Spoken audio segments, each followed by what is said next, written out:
Hello tout le monde, j'espère que vous allez bien. Aujourd'hui je vous embarque dans une vidéo avec mes recettes et mes repas préférés de ces dernières semaines. Pour mes petits déjeuners ces derniers temps, j'avais vraiment envie de choses qui soient faciles à préparer, légères et fraîches à la fois, mais qui me permettent aussi de tenir plus de 2 heures sans avoir à nouveau faim. Donc je me fais ce que j'appelle un girly bowl, je mixe du yaourt soja coco que je fais maison avec des framboises surgelées. Je rajoute aussi un petit peu de sirop d'agave et en fonction de la quantité de fruits surgelés que l'on met, on obtient plus ou moins la texture d'un sorbet et d'une glace. Et c'est hyper agréable, surtout quand il fait déjà 30 degrés dès le matin. En topping, je rajoute le granola Chaka de la marque Bamboo qui est un délice absolu. Si vous aimez le goût de la cannelle, je vous le recommande vivement. Il a une composition avec des ingrédients très simples, il y a peu de sucre ajouté, peu de sel ajouté. La texture est géniale et je pense que c'est le meilleur granola que j'ai jamais mangé. Je le trouve sur le site Pure Natural, donc si ça vous intéresse, je vous mets le lien en barre d'infos. Ensuite, je rajoute des petits copeaux de noix de coco, pareil, j'adore le visuel, j'adore le goût, le côté croquant. Et voilà, ça c'est la recette toute simple de mon girly bowl, j'adore ça, ça me change du porridge, c'est coloré et c'est riche en saveurs. Il y a quelques semaines, j'ai découvert les crumpets de la marque Regent Spark qui sont véganes. J'en trouve à Carrefour, mais je sais qu'il y en a aussi dans les casinos. Alors personnellement, je n'ai jamais réussi à en faire des véganes maison moi-même. En fait, j'arrive pas à bien les cuire et puis vu la chaleur qu'il fait en ce moment, je préfère finalement les prendre tout faits. Ceux-là en plus sont délicieux. Moi, je les fais toaster quelques minutes. J'adore en manger avec de la nocciolata vegan. Mais là, pour le petit déjeuner que je vous montre, j'ai utilisé encore des framboises et du yaourt vegan, des petites fraises et un café frappé. Pour le café frappé, je mélange simplement du café avec du lait de soja, du sirop d'agave, de la vanille et plein de glaçons. Et pour les proportions, je vous ai tout mis en barre d'infos. Je passe maintenant à mes deux recettes plaisir et je vais commencer par celle des nanes au fromage. C'est pas super adapté à la saison mais là j'en avais terriblement envie. Surtout que récemment dans mon Carrefour il est apparu un petit stand de 100% vegan de la marque Very Veg et j'ai trouvé une imitation de mozzarella à faire fondre et elle est absolument géniale. Je me suis dit que ce serait parfait avec des nanes. Donc pour les faire, je mélange 250 g de farine, une cuillère à café de sucre, une demi-cuillère à café de levure chimique et une bonne pincée de sel. Je rajoute aussi 2 cuillères à soupe d'huile d'olive et 3 cuillères à soupe de yaourt végétal. Et enfin je réactive un demi-sachet de levure boulangère d'environ 180 ml d'eau que je rajoute ensuite à la préparation. Je pétris le tout au robot pendant quelques minutes et j'obtiens une pâte qui est quand même assez collante, mais c'est ce qui fait que le gluten est bien hydraté et que ce sera bien moelleux par la suite. Et je vais laisser gonfler pendant environ 1 heure. Une fois que la pâte a gonflé, je vais bien fleurer mon plan de travail ainsi que mon rouleau à pâtisserie et je vais former des galettes. Première technique pour faire des nanes au fromage, on fait une première galette, on garnit de fromage vegan au milieu et on rajoute une deuxième galette de pâte par-dessus et on ferme le tout avec un petit peu d'eau. Ça n'a vraiment pas besoin d'être parfait. Et ensuite il y a la deuxième solution, c'est la technique de la flemme, donc c'est ma préférée. On fait une seule grande galette que l'on étale bien dans la longueur. Pareil, on garnit et on ferme comme une pizza calzone, toujours avec un petit peu d'eau. Voilà, c'est hyper simple à faire et ça prend 2 fois moins de temps. Ensuite, je cuis les nanes à la poêle, quelques minutes de chaque côté. J'attends juste qu'ils aient bien gonflé et qu'ils soient dorés.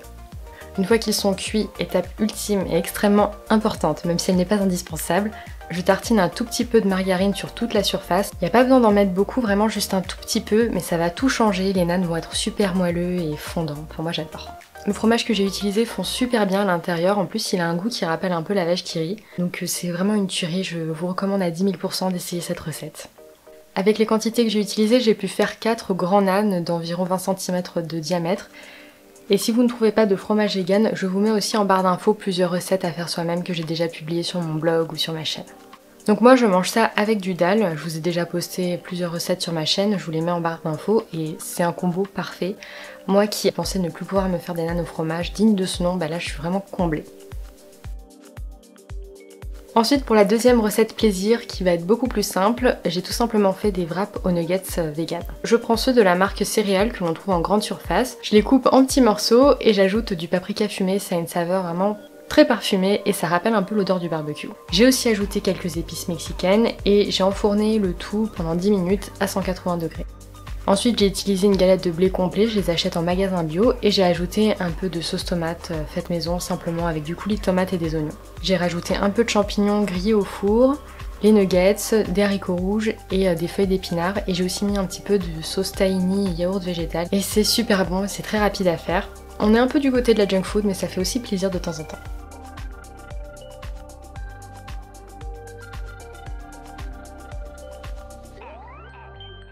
Maintenant dans les plats plus adaptés à la saison, plus frais, plus santé, j'adore le taboulé. C'est très simple et hyper commun, mais c'est vraiment un basique. Pour le faire, j'utilise de la semoule de blé complet que j'achète en magasin bio. On ne sent absolument pas la différence avec une semoule classique et c'est plus riche en nutriments et en fibres, donc c'est un bon switch à faire pour rendre son taboulé encore plus sain. Je rajoute un petit peu d'eau et je fais cuire au four à micro-ondes juste 2 minutes. La semoule est ensuite parfaitement cuite et il n'y a plus qu'à l'égrainer. En crudité, je rajoute du poivron rouge, des tomates et du concombre vraiment coupé en tout petits dés. Et après, c'est l'assaisonnement qui fait tout. J'utilise un peu de moutarde, du jus de citron, de l'huile d'olive, du sirop d'agave et un peu de sel. La moutarde et le sirop d'agave rendent vraiment le tout encore plus gourmand, je trouve. Et évidemment, je rajoute un petit peu de menthe fraîche que je cisaille. C'est vraiment un repas simple, rapide à faire, pas prise de tête et qui est parfait quand il fait chaud. Et personnellement, je ne m'en lasse pas, j'adore ça.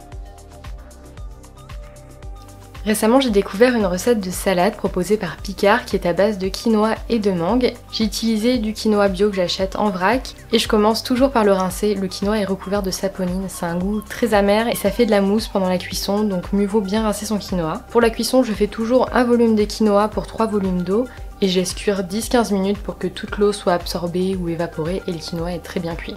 Pendant la cuisson du quinoa, je découpe ma mangue, j'utilise celle de Picard. Je vous en parle très souvent et je l'adore parce qu'elle est super bonne et j'ai jamais été déçue et le format surgelé est vraiment très pratique.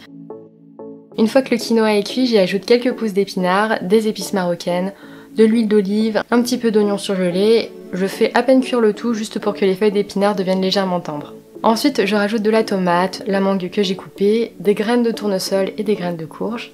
Et j'ai aussi ajouté du basilic et un petit filet de jus de citron vert. C'est une salade qui est super saine, elle est riche en protéines avec un profil complet en acides aminés.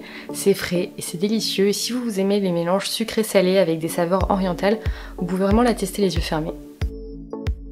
Et je termine avec une petite recette qui va égayer tout mon été. C'est simplement la limonade. C'est ma copine Kaltrina qui a aussi une chaîne de cuisine végane qui m'a donné envie d'en faire. Donc j'utilise du citron vert ou jaune, ça dépend de ce que j'ai sous la main. Là j'ai pris un citron bio qui avait une peau vraiment super épaisse et c'était très pratique pour la retirer.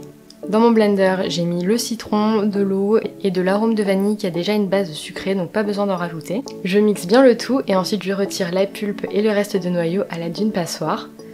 Je sers ma limonade avec plein de glaçons et quelques feuilles de menthe et c'est super bon. L'association citron-vanille-menthe est très fraîche et douce à la fois et vraiment j'adore. J'espère que toutes ces petites idées de repas vous auront donné envie.